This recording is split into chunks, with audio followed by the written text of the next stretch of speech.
My name is Laura, and I'm 43 years old. I've been married to my husband, Jack, for 12 years. He's the same age as me, and we used to work together. Now, we work in different branches, but we were in the same department before. Jack is a responsible person and is admired by his team. He's a bit vain and doesn't like to show his weaknesses. He was confident, flashy, and very masculine. His work performance was excellent, and his bosses expected him to get promoted easily.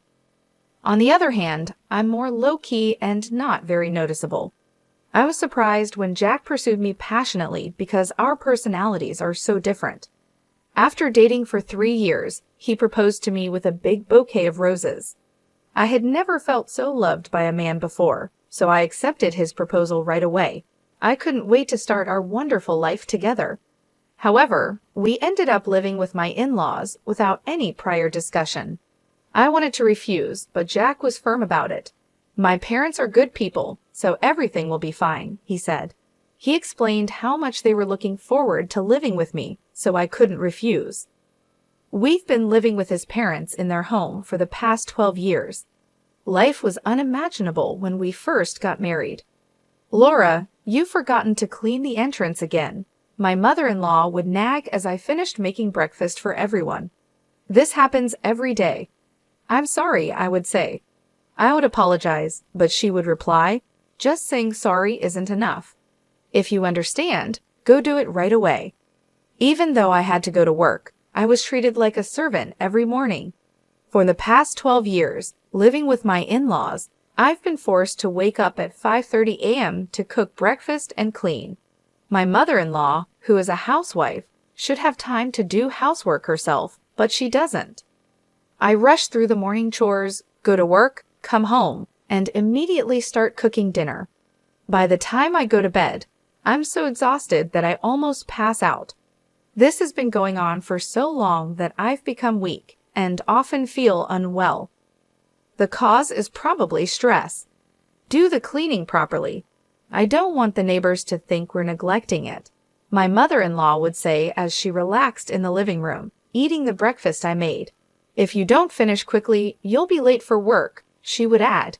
Even with this going on, my husband never once stood up for me. My father-in-law would hide behind his newspaper and pretend not to see. Since moving in with my in-laws, I've been subjected to terrible mistreatment. The stress has caused my weight to drop drastically, and I now look unhealthy. My period stopped due to my sudden weight loss, and I couldn't get pregnant. Despite being the cause of this, my mother-in-law continued to blame me. Before getting married, I cared about how I looked and was healthy. Now, there's no trace of that. The stress from the mistreatment and the shock of seeing my reflection in the mirror make me feel depressed. I had become completely submissive to my mother-in-law. I lost all motivation and couldn't bring myself to leave the house. It was during that time that I received news of my father's death. He had suddenly passed away in an accident. I hadn't been back to my parents' home in a long time because my mother-in-law and husband would criticize me for wanting to go. I deeply regret not visiting more when I heard that my father had passed away. My parents' home is about an hour's drive from my in-laws' house, so it's not too far away. I asked them if they would come to my father's funeral. My father's funeral is happening, I said. Well, we won't be going. Just have your family there, okay? They cut me off before I could finish speaking. I never thought they could be so heartless. I simply replied, I understand, as I held my trembling shoulders from anger and sadness. Many people attended my father's funeral. He was self-employed and knew a lot of people. Everyone who came to the funeral shed tears, showing how much my father was loved. Laura, it's been a while. You've lost so much weight. What happened? My mother, who I hadn't seen in a long time, was surprised at my thin appearance. Oh, it's nothing. You're not sick, are you? I can't bear to lose you too. My mother, who had just lost her husband, thought I was ill and started crying. I'm not sick, Mom. I'm fine. Don't worry. I calmed her down, and we took a break in the waiting room. Well, if you're not sick, what is it? She asked. I thought about my interactions with my mother-in-law and husband. Even when they learned my father had passed away, they didn't say a single thing to comfort me. Anger bubbled up inside me, and I decided to tell my mother about my life with my in-laws. Actually, I've been experiencing what you might call bride bullying. I'm just so tired, I said, looking down. She looked at me with a worried expression. I'm glad you're not sick, but I can't relax at all. Is that the reason you haven't been visiting as much? I nodded, and my mother handed me a piece of paper. Read it for yourself and think carefully about what to do next. The paper she gave me was my father's will. My meticulous father had left a will in case something happened. It included information about inheritance as well. I found out I would get $950,000. You can decide how to use it, my mother said. I was shocked by the large amount, but at the same time, I felt hope. I could finally leave my in-laws' home. With this money, I could build a house and start a new life.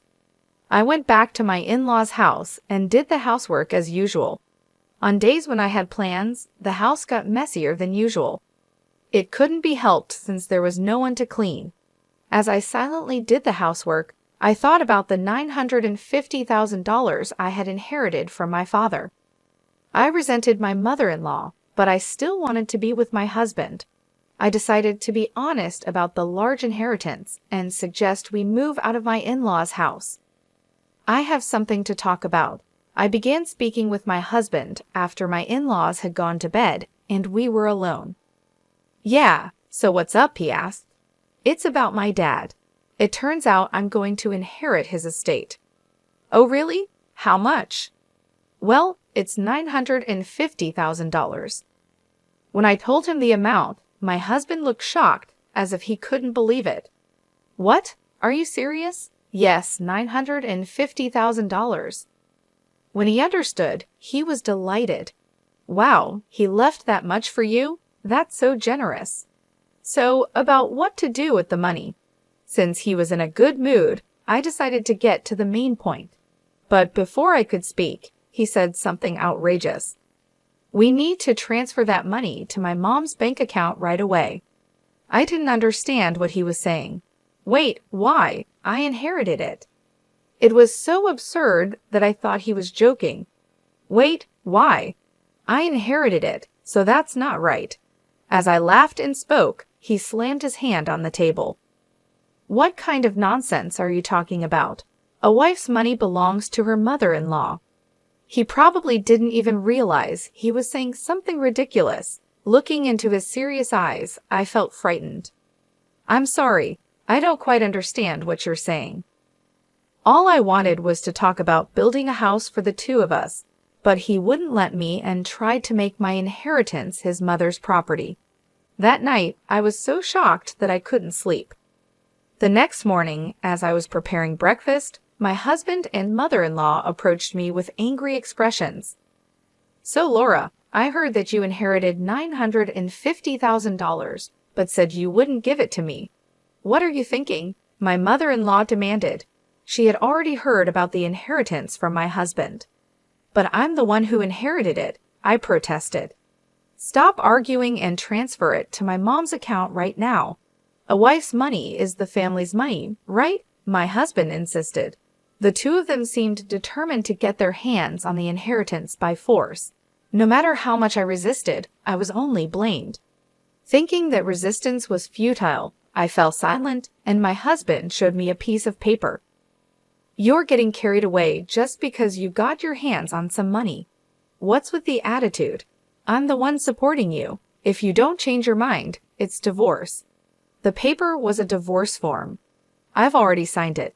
Take this and go back to your parents' house. If you apologize properly, I might not go through with the divorce. I received the divorce form with my husband's section completely filled out. As I stared at it, memories came flooding back. I had never been supported in this house. I paid the same amount of living expenses as my husband, and all the housework was my responsibility. I had never been taken care of, yet they always looked down on me. In the end, they even tried to take my father's money. If I stayed here, I might give in to the pressure from them and hand over the inheritance. But this money was what my father had left for me. Being told to go back to my parents' house felt like an opportunity. Holding the filled-out divorce form, I now had the power to make decisions for the future. I swore in my heart that I would never give up my father's inheritance and made a decision. That day, after work, I went back to my parents' house. "I'm home." "Welcome back, sweetie. I had a feeling you'd be coming home soon," my mother said with a gentle smile as she warmly welcomed me. The table was set with her home-cooked dishes. I couldn't remember the last time I had eaten a meal made by someone else. As I took a bite, I was moved to tears by how good it all tasted. "Did you tell Jack about the inheritance?" "Yes, and that's when things got complicated.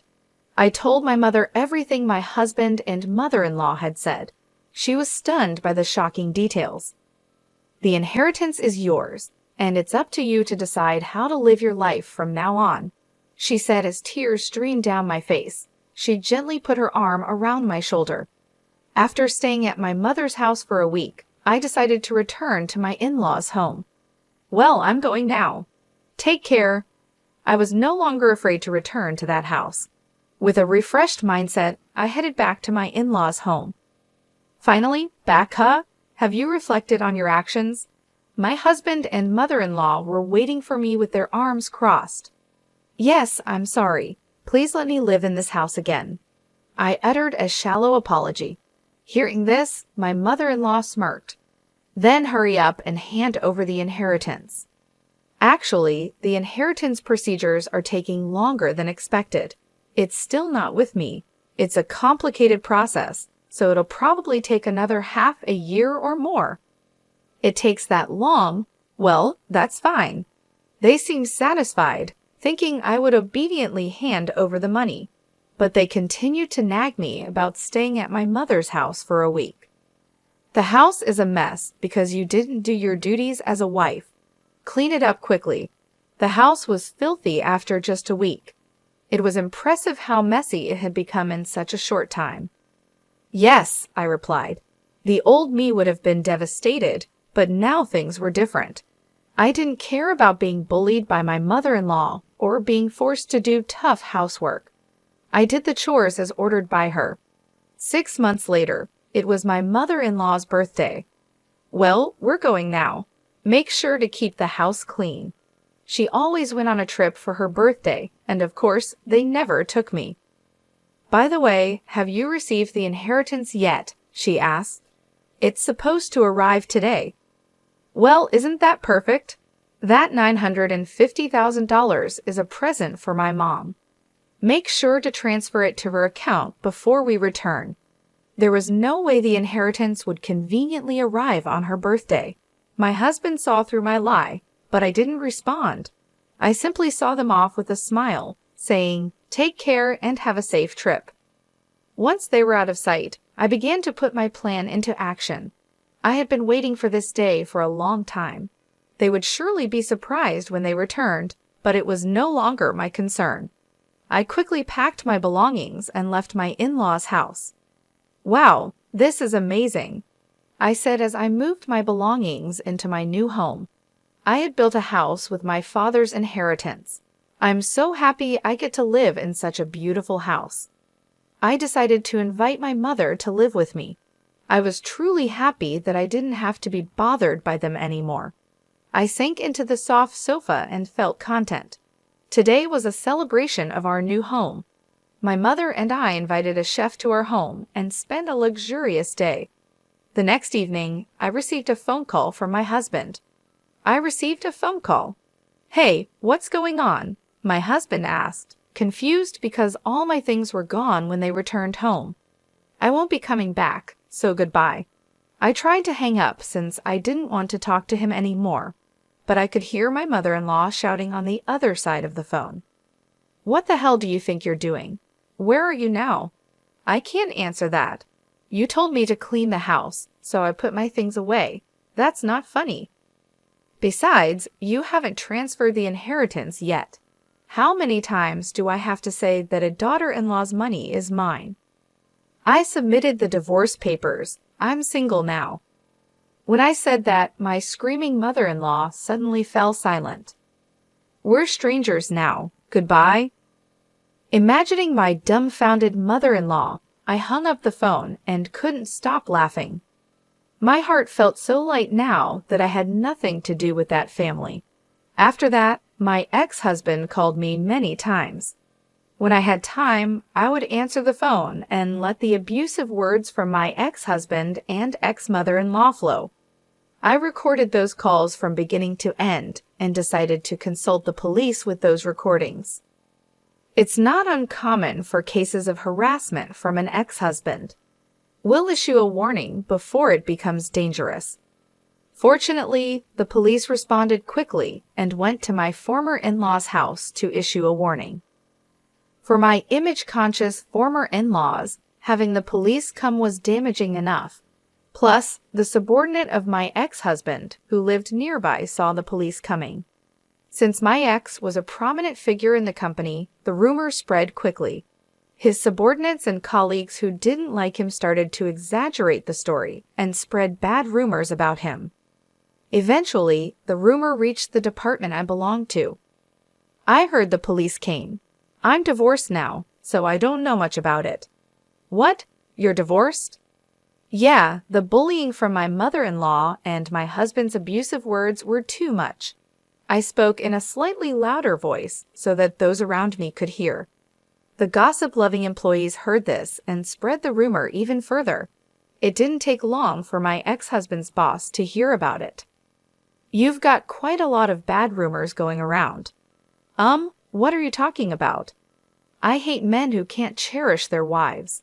With such bad rumors going around, our reputation suffers too, so I decided to have you transferred. The transfer order given to my ex-husband was harsh.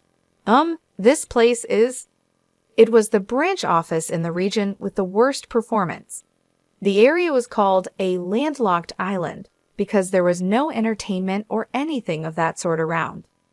You understand what being sent here means, right?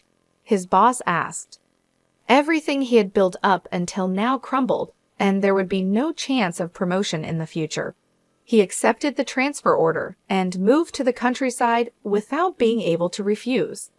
As for my ex-mother-in-law, she must have been shocked by her son's lowered reputation and the fact that they could no longer live together. She became a complete shut-in and eventually developed depression. She also seemed to have dementia, as she frequently caused disturbances at home. My ex-father-in-law desperately took care of his deteriorating wife. Even if not related by blood, she was still an important family member. It was only natural that my ex-in-laws faced the consequences of their continuous harassment towards me. Now my mother and I are living happily together. We even started gardening in our spacious yard. If I were still in that house, I would never have found such a wonderful hobby. Having a hobby has invigorated me. My body, which was once worn out due to stress, is now healthy. I remember the day I moved into my new home. It was a bright and sunny day. My mother was there to help me, and we spent the day unpacking and setting up the house. It felt so liberating to finally have a place of my own, free from the constant pressure and mistreatment of my in-laws. We decided to celebrate by inviting a chef to cook a special meal for us. The food was delicious, and for the first time in years, I felt truly relaxed and happy. We laughed and talked about our plans for the future. My mother suggested we start a garden, something we both enjoyed but never had the space for before. The next day, we went to a nursery and bought a variety of plants and flowers. It was exciting to plan out our garden and envision how it would look once everything was in bloom. Working in the garden became a daily routine for us. It was therapeutic and brought us closer together. As the weeks passed, I noticed a significant change in myself. I was no longer stressed or anxious. My health improved, and I felt more energetic. The peaceful environment and the joy of gardening helped me heal from the emotional scars left by my in-laws. One evening, while sitting on the porch and enjoying the view of our blossoming garden, my mother turned to me and said, "I'm so proud of you, Laura. You've come a long way, and you deserve all the happiness in the world." Her words touched my heart. I realized how fortunate I was to have such a supportive and loving mother. I couldn't have made it through those tough times without her. One day, I received a phone call from my ex-husband. "Hey, what's going on?" he asked, confused because all my things were gone when they returned home. "I won't be coming back, so goodbye," I said, trying to hang up since I didn't want to talk to him anymore. But I could hear my mother-in-law shouting on the other side of the phone. "What the hell do you think you're doing? Where are you now?" "I can't answer that. You told me to clean the house, so I put my things away. That's not funny. Besides, you haven't transferred the inheritance yet. How many times do I have to say that a daughter-in-law's money is mine?" I submitted the divorce papers. I'm single now. When I said that, my screaming mother-in-law suddenly fell silent. "We're strangers now. Goodbye?" Imagining my dumbfounded mother-in-law, I hung up the phone and couldn't stop laughing. My heart felt so light now that I had nothing to do with that family. After that, my ex-husband called me many times. When I had time, I would answer the phone and let the abusive words from my ex-husband and ex-mother-in-law flow. I recorded those calls from beginning to end and decided to consult the police with those recordings. It's not uncommon for cases of harassment from an ex-husband. We'll issue a warning before it becomes dangerous. Fortunately, the police responded quickly and went to my former in-law's house to issue a warning. For my image-conscious former in-laws, having the police come was damaging enough. Plus, the subordinate of my ex-husband, who lived nearby, saw the police coming. Since my ex was a prominent figure in the company, the rumors spread quickly. His subordinates and colleagues who didn't like him started to exaggerate the story and spread bad rumors about him. Eventually, the rumor reached the department I belonged to. I heard the police came. I'm divorced now, so I don't know much about it. "What? You're divorced?" Yeah, the bullying from my mother-in-law and my husband's abusive words were too much. I spoke in a slightly louder voice so that those around me could hear. The gossip-loving employees heard this and spread the rumor even further. It didn't take long for my ex-husband's boss to hear about it. "You've got quite a lot of bad rumors going around." What are you talking about?" My reputation was ruined because of his actions, but now I can finally move on and live a peaceful life. My mother and I are happy, and our garden are flourishing. I'm healthier and stronger than ever. Cutting ties with my ex-in-law's family was the best decision I ever made.